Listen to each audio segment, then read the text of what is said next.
Constitution of India, Bharat के संविधान। और इस भारत के संविधान को हम कई हिस्सों में बांट के 5-6 पार्ट में डिवाइड करके आपको सब के सब सिखा देंगे और सब जानकारी आपको मिल जाएगा। और इसके साथ पिछले कई साल के बहुत सारे एग्जाम में जो क्वेश्चन एग्जाम में आए थे वो सभी एमसीक्यू बेस में आपको मिल जाएगा। तो जुड़े रहो इस सेशन के साथ और इस वीडियो को लाइक करके अपने दोस्तों के साथ शेयर करो और जो इस चैनल में नए हैं वो इस चैनल को जरूर सब्सक्राइब करो। तो देखते हैं आज का कॉन्स्टिट्यूशन ऑफ इंडिया पार्ट 1।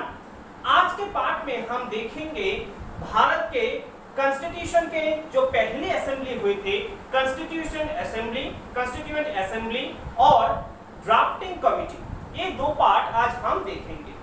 तो फर्स्ट हम जानते हैं कि कॉन्स्टिट्यूशन कितने टाइप के होते हैं, संविधान कितने टाइप के होते हैं। संविधान होते हैं तो कॉन्स्टिट्यूशन होते हैं दो टाइप के, एक होता है रिटन कॉन्स्टिट्यूशन और एक होता है अनरिटन कॉन्स्टिट्यूशन। रिटन कॉन्स्टिट्यूशन क्या है?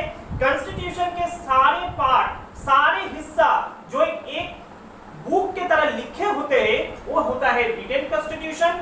तो वहां कोर्ट में सारे जजमेंट होता है इस रिटन कॉन्स्टिट्यूशन के ऊपर। रिटन कॉन्स्टिट्यूशन किस किस देश में है? दो एग्जांपल हम ले ली है, एक होता है इंडिया और एक होता है यूनाइटेड स्टेट ऑफ अमेरिका, और दूसरे होता है अनरिटन कॉन्स्टिट्यूशन। अनरिटन कॉन्स्टिट्यूशन देखे बहुत सारे देश में है, जैसे कि New Zealand, Spain, Britain, Israel, Saudi Arabia. तो हम पहले जान गए हैं कि कॉन्स्टिट्यूशन कितने टाइप के होते हैं दो टाइप के, एक होता है रिटन कॉन्स्टिट्यूशन और एक होता है अनरिटन कॉन्स्टिट्यूशन। और रिटन कॉन्स्टिट्यूशन जो इंपॉर्टेंट देश में है वो एक है इंडिया और एक है यूएसए, और अनरिटन कॉन्स्टिट्यूशन बहुत सारे इंपॉर्टेंट देश में है। यहाँ से क्वेश्चन आपको आ सकते हैं कि आपको 4 देश दे दिया और बोला यहाँ से कौन से देश में अनरिटन कॉन्स्टिट्यूशन है।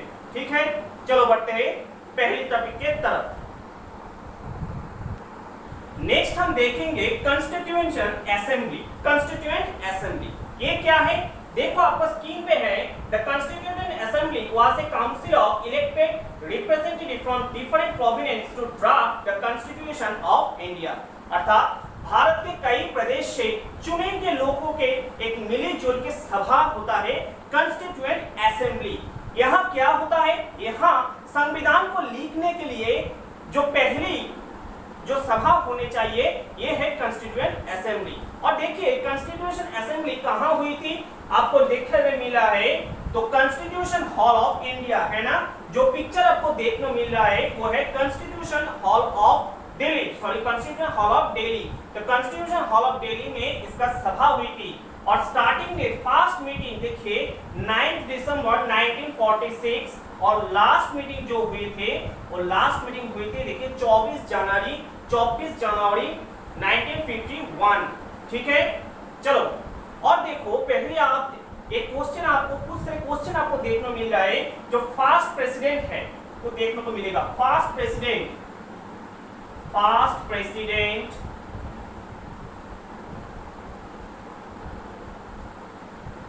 ऑफ कॉन्स्टिट्यूएंट असेंबली कौन होगा? डॉक्टर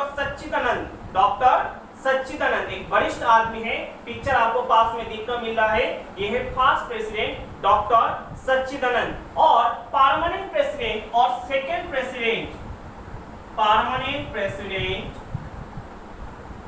और सेकंड प्रेसिडेंट क्या होगा? डॉक्टर राजेंद्र प्रसाद। पिक्चर आपको देखने मिल रहा है, आप सभी जानते हैं ये है भारत का पहला प्रेसिडेंट भी है। तो डॉक्टर राजेंद्र प्रसाद आपको हो जाएगा कॉन्स्टिट्यूएंट असेंबली का परमानेंट प्रेसिडेंट। और परमानेंट प्रेसिडेंट कब चुने थे? सेकंड मीटिंग में, कॉन्स्टिट्यूएंट असेंबली के सेकंड मीटिंग में डॉक्टर राजेंद्र प्रसाद का चुनाव किया था परमानेंट प्रेसिडेंट। और सेकंड मीटिंग कब हुई थी?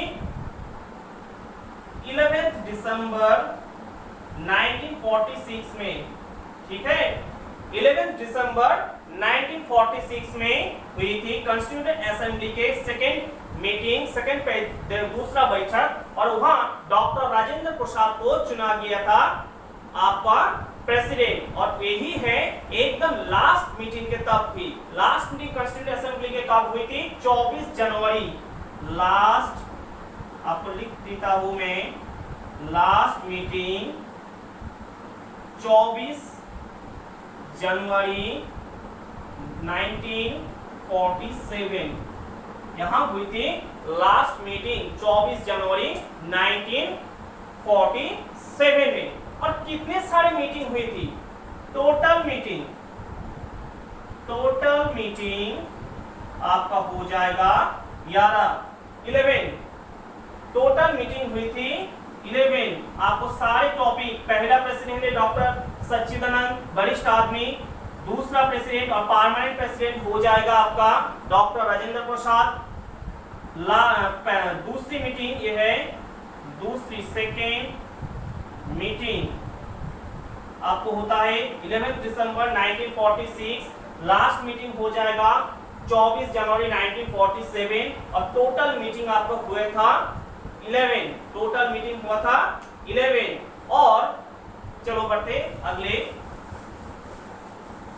कॉन्स्टिट्यूएंट असेंबली का सिंबल जानते हैं? मैं आपको 4 ऑप्शन दे रहा हूं, लोटस, एलिफेंट, अशोक चक्र। 3 ऑप्शन में आप बोल सकते हैं कि कौन होगा कॉन्स्टिट्यूएंट असेंबली का सिंबल था। बहुत सारे स्टूडेंट गलती मार के यही देगा अशोक चक्र, परंतु कॉन्स्टिट्यूशन असेंबली का जो ओरिजिनल सिंबल था वो है एलिफेंट। आपको स्क्रीन पे एक पिक्चर देखने मिल रहा है, ये है कॉन्स्टिट्यूएंट असेंबली का सिंबल। देखिए हाथी का सिंबल है ना, एक हाथी का सिंबल। कॉन्स्टिट्यूशन असेंबली का वाइस प्रेसिडेंट कौन थे? Vice president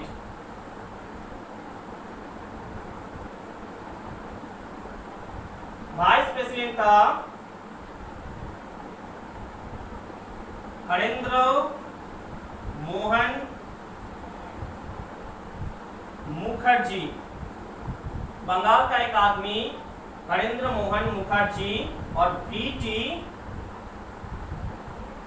Krishnamacharya.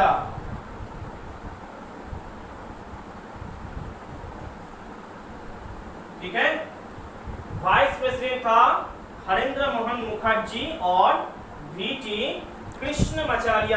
ये दोनों थे आपका कॉन्स्टिट्यूशन असेंबली का वाइस प्रेसिडेंट। ठीक है, और एक क्वेश्चन यहां से आते हैं, वो है कि इस कॉन्स्टिट्यूशन असेंबली का पहली मांग किसने की थी? पहली फर्स्ट टाइम डिमांड, वो demand the first time constitution assembly, उसका आंसर आपको हो जाएगा एम.एन. रॉय। क्या हो जाएगा? एम.एन.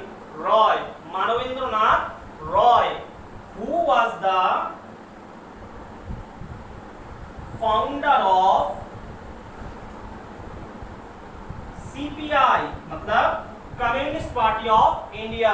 तो कम्युनिस्ट पार्टी ऑफ इंडिया का फाउंडर भी था एम.एन. रॉय, मानवेंद्रनाथ रॉय। और यही मानवेंद्रनाथ रॉय ने पहली बार कॉन्स्टिट्यूशन असेंबली की डिमांड की थी कि हमारे भारत के संविधान को रचना लिखने के लिए एक सभा बुलाई जाए भारत के कई हिस्सों से मानी गुनी एजुकेटेड पर्सन के साथ। तो इसी कॉन्स्टिट्यूशन असेंबली का पहली डिमांड की थी मानवेंद्रनाथ रॉय। और इसी के साथ हम खत्म करते कॉन्स्टिट्यूशन असेंबली। और हमारे आज का जो दूसरा टॉपिक है वो है ड्राफ्टिंग कमेटी। वो क्या है? ड्राफ्टिंग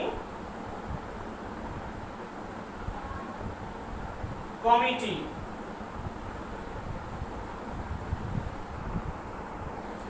और है दूसरा जो टॉपिक है बहुत ही इंपॉर्टेंट, ये है ड्राफ्टिंग कमेटी।